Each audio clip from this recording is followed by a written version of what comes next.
Assalamualaikum warahmatullahi taala wabarakatuh. Salam sejahtera, salam keberkatan, salam dari Borneo Sabah, salam madani, salam rahmah.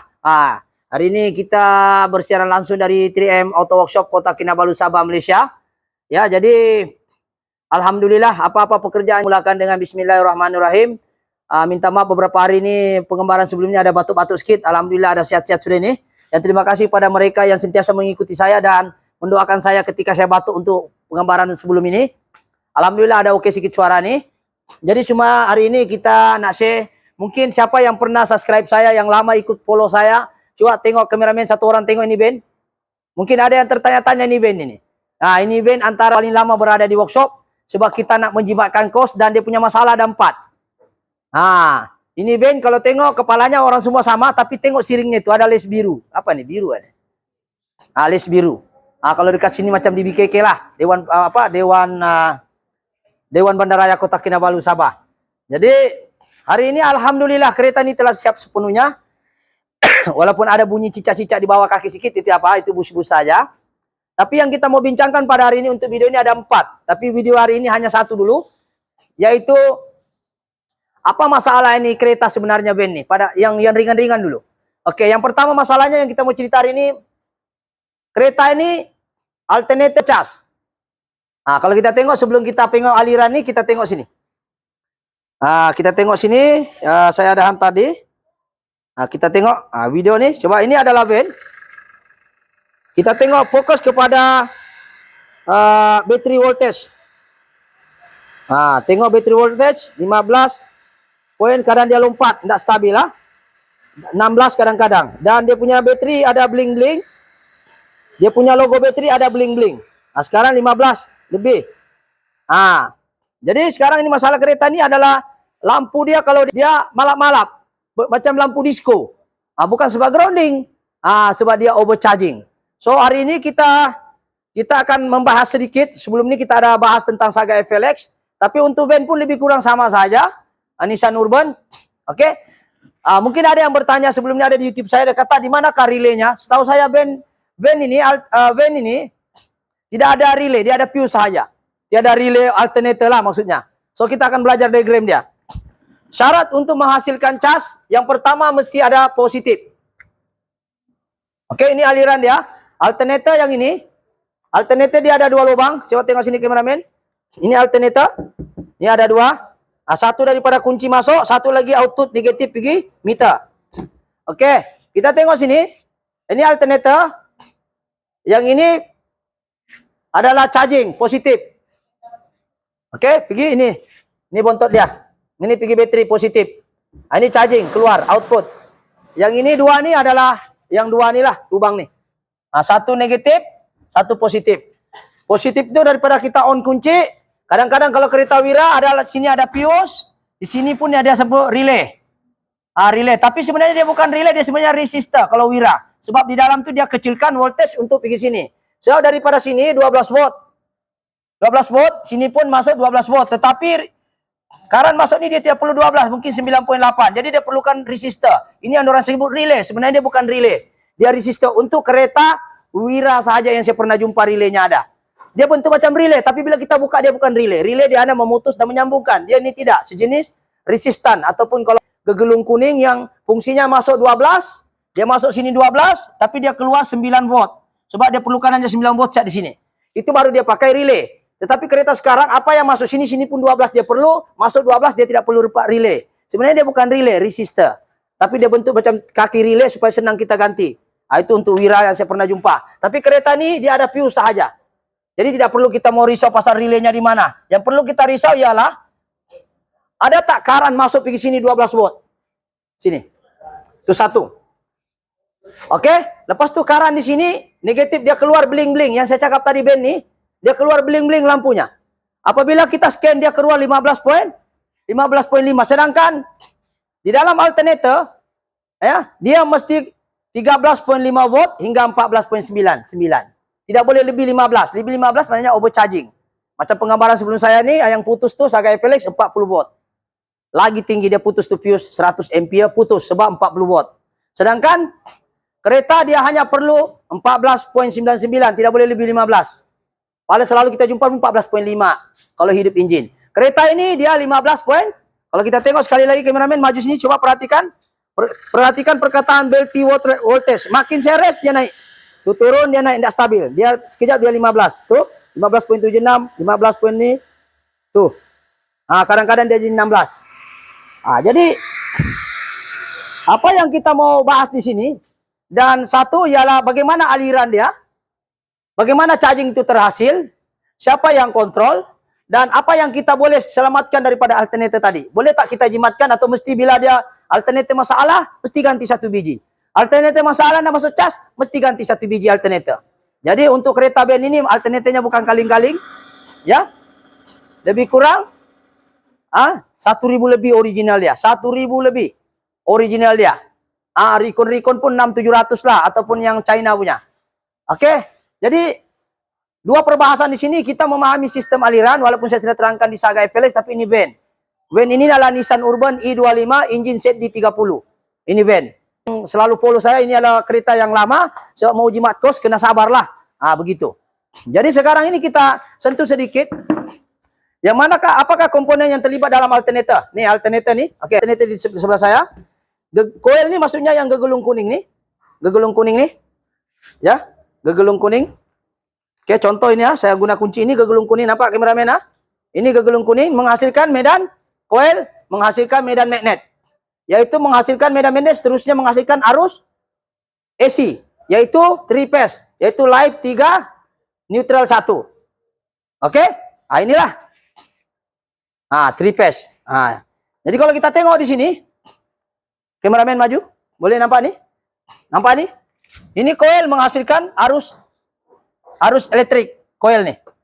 Tapi arus elektrik yang dihasilkan adalah arus ulang alik, yaitu 3 phase. Live-nya ada 1, 2, 3. Nampak nih ada nih 1, 2, 3. Jelas Jelas ini titik nih, wire-wire nih. Ini gegelung. Bila ada satu gegelung dalam besi, berpusing, dia akan menghasilkan arus di sini. Arus itu dihantar dalam bentuk 3 phase. 3 live-nya live. Kemudian live itu tadi, ini dihantar ke mana? Dihantar ke mana tadi? Dihantar ke sini. Dihantar ke sini untuk ditukarkan AC, yaitu live neutral 3 phase tadi itu. Untuk ditukar kepada DC, yaitu positif negatif. Kemudian positif negatif tadi dihantar ke sini. Sebab fungsi rectifier hanya tukarkan arus saja, yaitu positif pergi negatif. Tetapi current tidak, voltage positif sini mungkin mulai mencecah dari 12, mungkin boleh jadi 40 volt. Boleh jadi 50 volt. Jadi arus ini elektrik tadi siapa yang jaga? Selepas ditukarkan pergi DC, dia akan tukar pergi antar ke regulator untuk kontrol current. Yang mana hanya 13,5 hingga 14,9 saja yang dibenarkan melalui pergi mana tadi? Pergi bateri. Yang inilah hanya 13,5 hingga 14,99 yang akan masuk di sini. Siapa yang jaga? Regulator. Rectifier hanya jaga arus untuk ulang alik kepada arus terus, yaitu DC, positif negatif. Kemudian regulator hanya benarkan macam mana kores kau punya minyak lajunya itu pulih. Coba tengok. Perasaan tak ini pulih? Ini pulih nih, pulih. Ini kita rest. Makin laju kita pusing, makin kuatlah dia punya current. Tetapi bila ada regulator, current yang 14,99 saja akan dihantar ke bateri. Lebih dari itu dia buang. Inilah fungsinya regulator.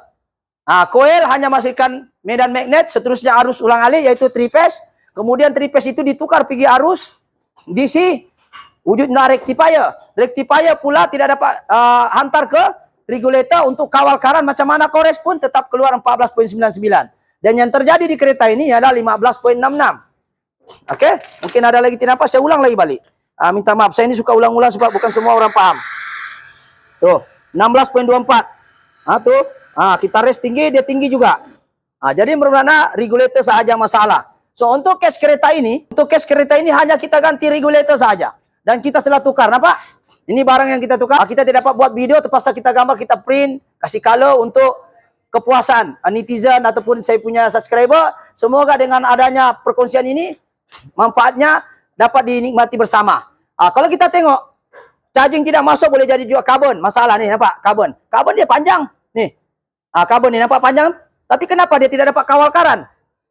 Karbon panjang. Kadang-kadang orang bilang karbon saja itu. Tidak, semestinya di dalam ini ada elektronik lagi. Macam MOSFET yang mengawal, ya, supaya karan tu hanya keluar pergi mana? Pergi bateri ini hanya 13.5 hingga 14.99. Jadi alhamdulillah setelah kita tukar, kalau kita tengok kameramen, ini gegelung kuningan yang alternator sudah kita pasang. Kita tidak ada ganti pun alternator, kita hanya ganti yang regulator saja yang ini. Nampak nih? Kameramen jelas Kita ganti, kita soldering balik seperti ini, kita soldering dan kita sambung seperti ini yang baru. Dan hasilnya alhamdulillah tidak ada sudah bling-bling, karannya pun hanya 13.66. Oke, kita akan start ini kereta. Betulkah tidak karan ini sudah stabil, tidak macam dalam skena tadi itu? Kita tengok, adakah kita ganti itu alternator yang harganya 1.000 lebih original? Ataupun ada yang 700, ada juga yang 500 lebih, bergantung kepada quality. Jadi itu saja. Kita akan ke band nih, kita tengok band nih. Oke kah tidak chargingnya? Kita tengok. Kita akan start. Kameramen boleh dari sebelah sana.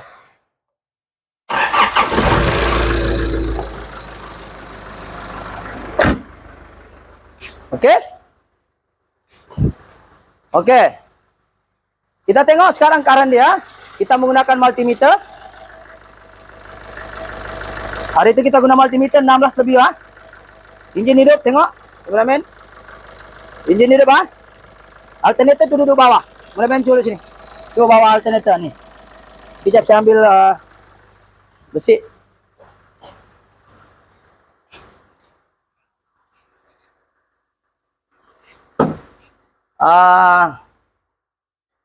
Okey. Kalau kita tengok ni, ini alternator namanya. Ni alternator yang kita tukar tu. Boleh nampak? Ini alternator. Nampak ni? Kita tukar dan kita tengok dia punya hasil berapa. Kita tengok sini, kita bawa pergi voltage. DC. Tu DC. 13.95. Banding tadi 16 volt. Mana kita punya telefon ni?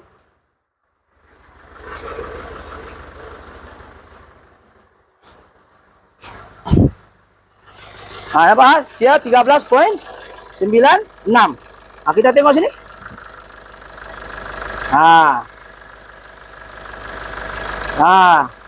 15.76, kadang-kadang 16. Boleh nampak ya?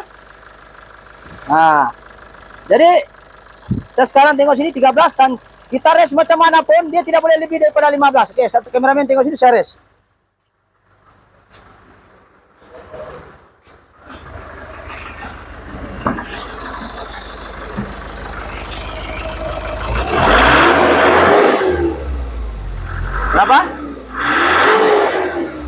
Berapa kameramen?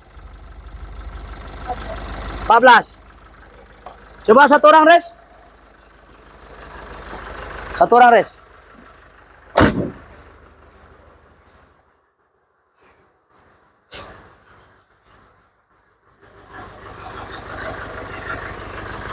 Coba rest. Rest macam mana pun dia mesti jangan lebih 15. Tuh. Itu nampak 14 saja.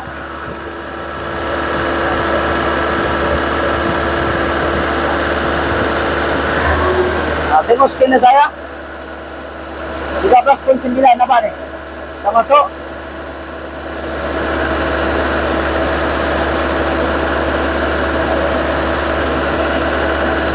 Tengok 14.8, 14.7, 14.8, 14.1. Dia tidak boleh lebih.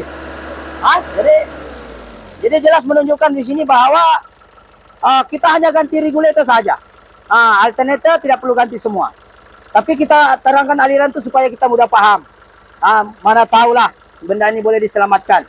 Oke, itu saja perkongsian pada hari ini. Oke, jadi saya rasa untuk video ini ada 2 lagi video bersambung. Tapi untuk caption lain sebab ini paling lama di sini. Mungkin siapa yang selalu follow pun tertanya-tanya. Dan ada yang datang di sini, dia tidak akan sesat bila dia tengok di band katanya. So band ini antara penggambaran paling banyak, dia masih ada lagi. Jadi itu sajalah. Berapa menit? 15 menit.